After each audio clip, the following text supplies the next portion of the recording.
হচ্ছে এমবিএ করে আসছি, আর হচ্ছে বাংলাদেশে আমার প্রায় 6 ইয়ার্সের এইচআরে অভিজ্ঞতা আছে। আমি লাস্ট এসপারে ছিলাম, মুলবি গ্রুপে ছিলাম, যেটা অ্যাডমিনিস্ট্রেশন ডিপার্টমেন্ট হিসেবে চিনি।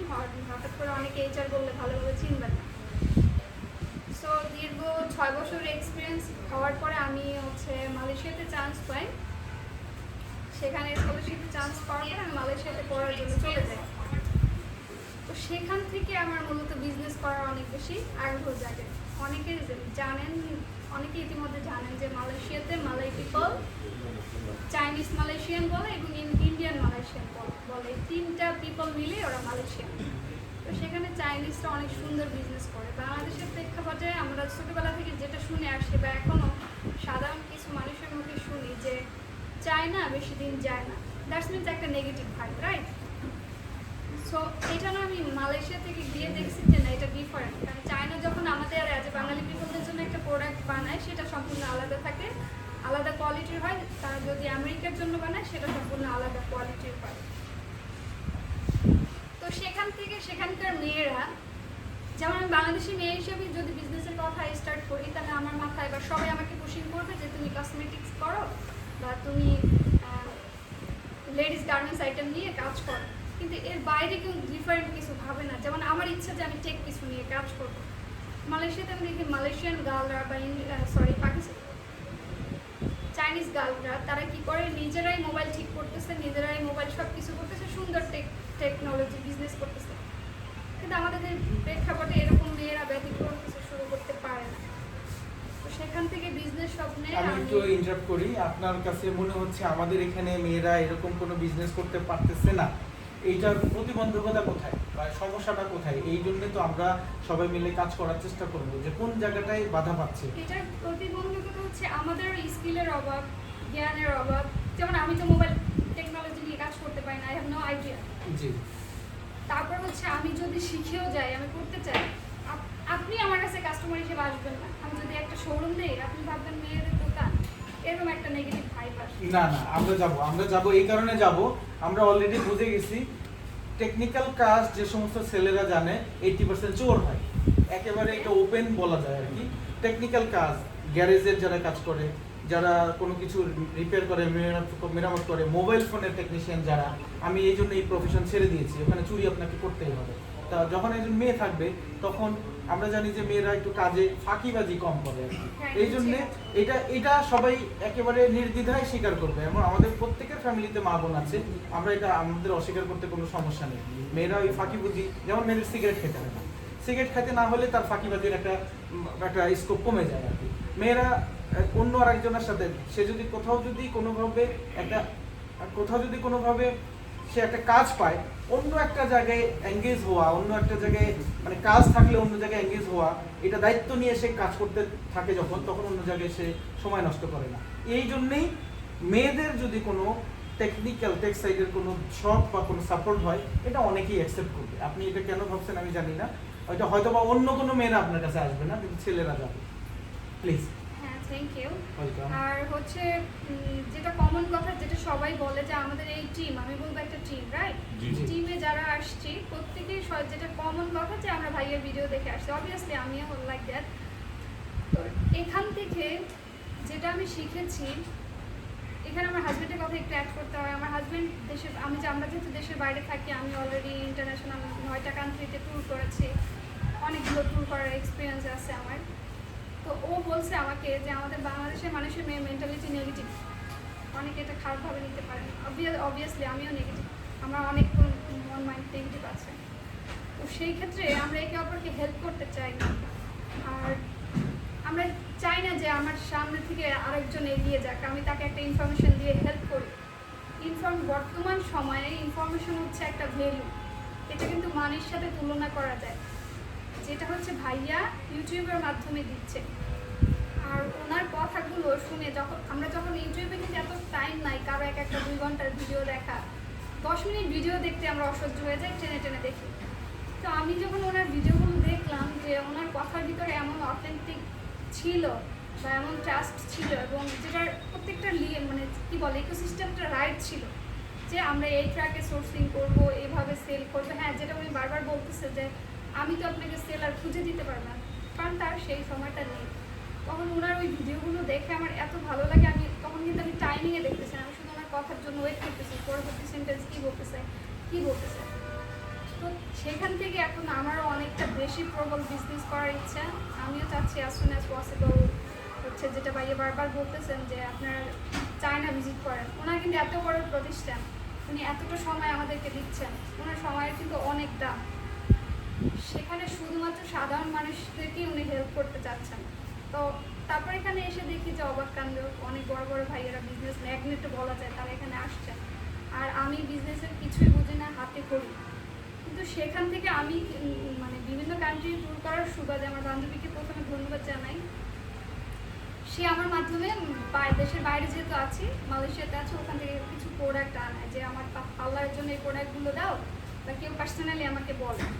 তো ওখান থেকে ওই প্রোডাক্টগুলো পাঠানোর পরে ও আমাকে বলে যে তুই তো দেশের বাইরে আছো, একটা পেজ খুলতে পারে, এই প্রোডাক্টগুলো নিয়ে কাজ করতে পারো। দেন সেখান থেকে ছোট একটা পেজ খোলা আমার।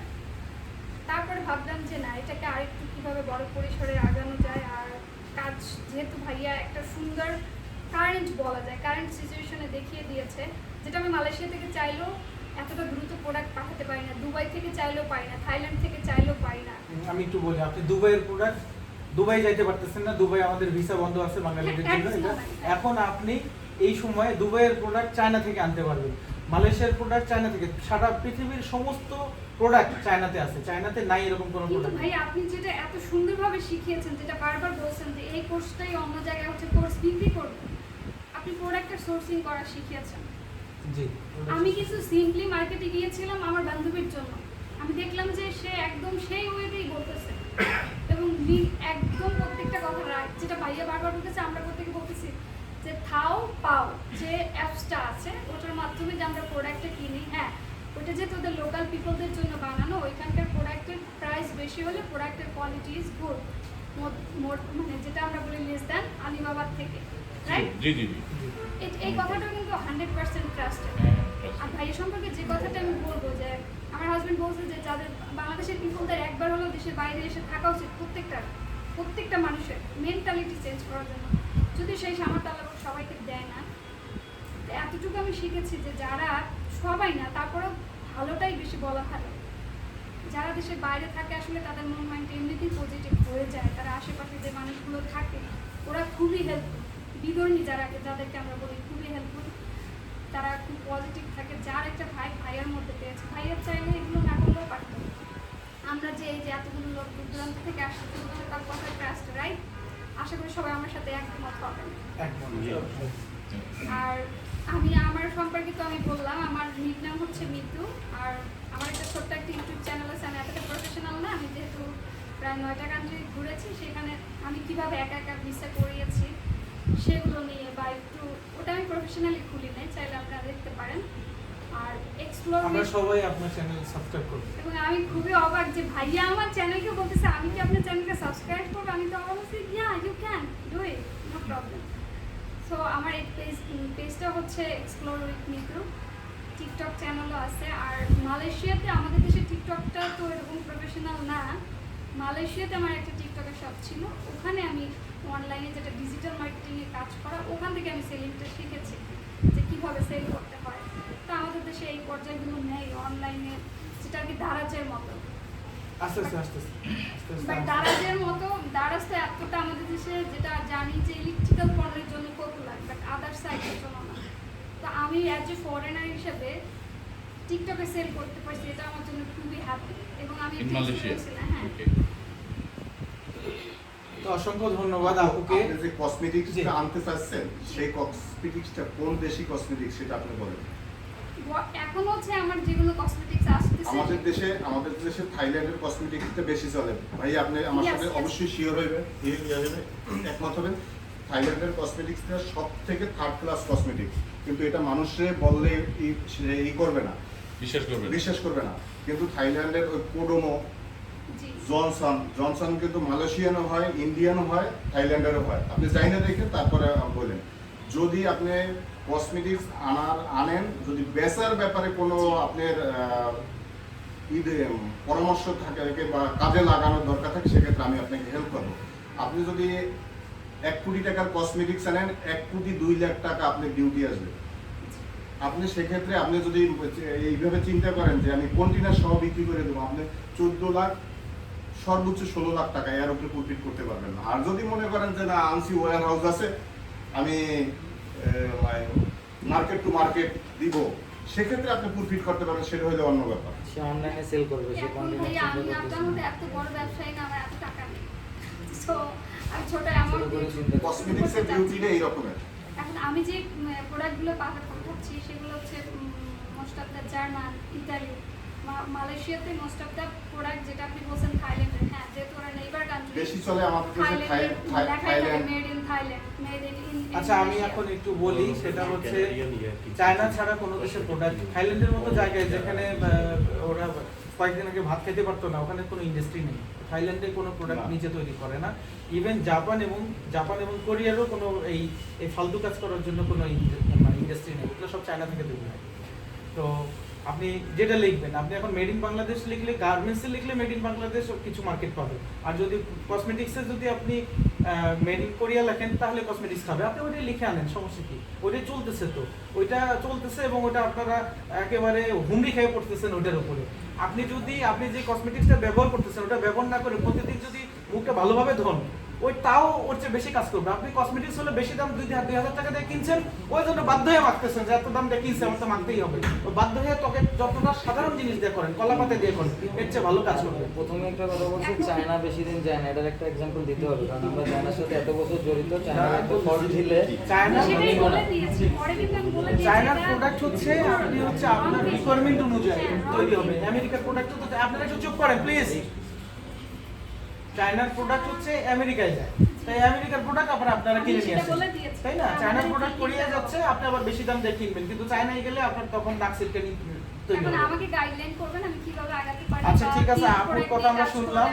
আপু আপনি প্রথমে টেক প্রোডাক্টে না গিয়ে আপনি কসমেটিক্স নিয়েই কাজ করেন। প্রথমে কসমেটিক্স নিয়ে কাজ করলে আমার মনে হয় খুব ভালো হবে, যেহেতু আপনি সুন্দর কথা বলতে পারেন এবং অনেকগুলো দেশে যেহেতু গেছেন, আপনাকে দেখে আমাদের দেশের মেয়েরা ইন্সপায়ার্ড হবে।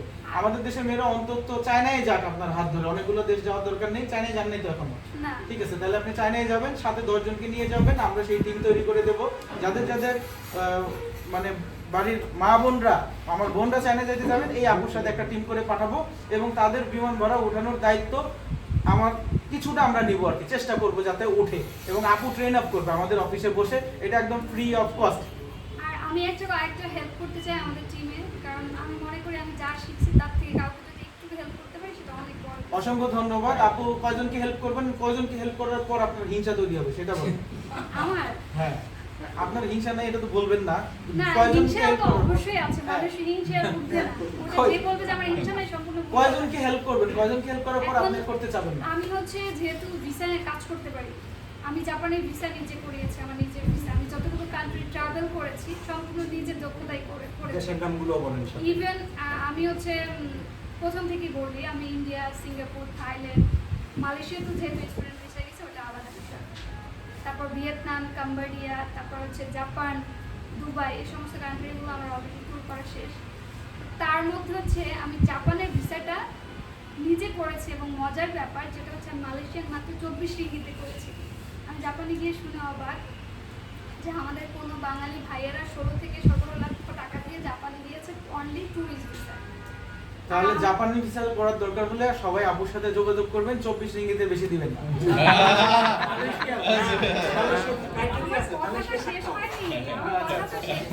স্টুডেন্ট থাকা অবস্থায় মালয়েশিয়া থেকে নিতে না, আমাকে কোনো টাকা নিতে হবে না, কিন্তু আমি জানি আপনারা যারা এখানে আছেন অনেকের প্রোফাইল ভালো, পর্যাপ্ত ডকুমেন্ট আছে, আপনারা দিবেন বাংলাদেশের যেটা ভিসা ফি সেটাই আপনারা দিবেন, আমাকে কোনো আপনার কথা শুনে যে চঞ্চল ভাই চলে আসছে ওইখান থেকে ওখানে, চঞ্চল ভাই চায়নায় গেছে 60 বার, বুঝছেন? উনি চলে আসছে, ওটা জাপানে ভিসা দরকার। আমার কিভাবে 24 রিঙ্গিত গেছে এটা আমার নিজের কাছে তখন অবাক লাগছে। আপু, বাংলাদেশ থেকে জাপানের ভিসা কোনো ফি নেই, আর 1800 টাকা বিএফএস ফি, আমি যেটা করেছি এমবাসি থেকে ওদের ভিসা ফি। এটা গত বছর আমি ঘুরে আসছি। জাপানি এই ইনফরমেশন তো সবাই জানে না যে জাপানিজরা আমাদের বাংলাদেশি পিপলদের জন্য কোনো ভিসা কস্ট নিচ্ছে না। আর সবচেয়ে বড় বন্ধু আমাদের। আমার হচ্ছে আমি কিভাবে গিয়েছিলাম, আমি অনলাইনে অ্যাপয়েন্টমেন্ট নিয়েছি, সব ফাইল নিজে নিজে রেডি করেছি, করে আমার 4 রিঙ্গিত শুধু গিয়েছে কম্পিউটারের দোকান থেকে ডকুমেন্টগুলো প্রিন্ট করা, আর 20 রিঙ্গিত গিয়েছে যাওয়া আসা আমার গ্রাফ ভাড়া দেওয়া। আমি ভিসাটা পেয়ে গেছি এতক্ষণ। এখন আমি তাদের ফাইল নিয়ে কাজ করে দিব, এটা আমারও এক্সপিরিয়েন্স হবে যে আপনারা যদি কেউ আমার মাধ্যমে, আমার শুধু বারবার মালয়েশিয়া চলে আসে কথা বলতে। জাপানের কথা হ্যাঁ না, মালয়েশিয়ার হ্যাঁ, বলুন। মালয়েশিয়াতে বিক্রি করি। আপনারা যারা হচ্ছে চায়না যেতে চাবেন, যাদের ফাইল ওকে আছে, যেমন লাইক আপনার ব্যাংক স্টেটমেন্ট, আপনার এনওসি, ট্রেড লাইসেন্স, বা আপনি যে অর্গানাইজেশনে আছেন, যারা অর্গানাইজেশনে আছেন তাদের এনওসি দিতে হবে, অল ডকুমেন্ট দিতে হবে পিওর। ইভেন আপনার 6 মান্থের ব্যাংক স্টেটমেন্ট স্ট্যান্ডার্ড মানে থাকতে হবে। আপনি মানে সামনের মাসে, এই মাসে অ্যাপ্লাই করবেন, আপনি কিছুদিন আগে টাকা ঢুকালেন 2-3 লাখ, চলবে না।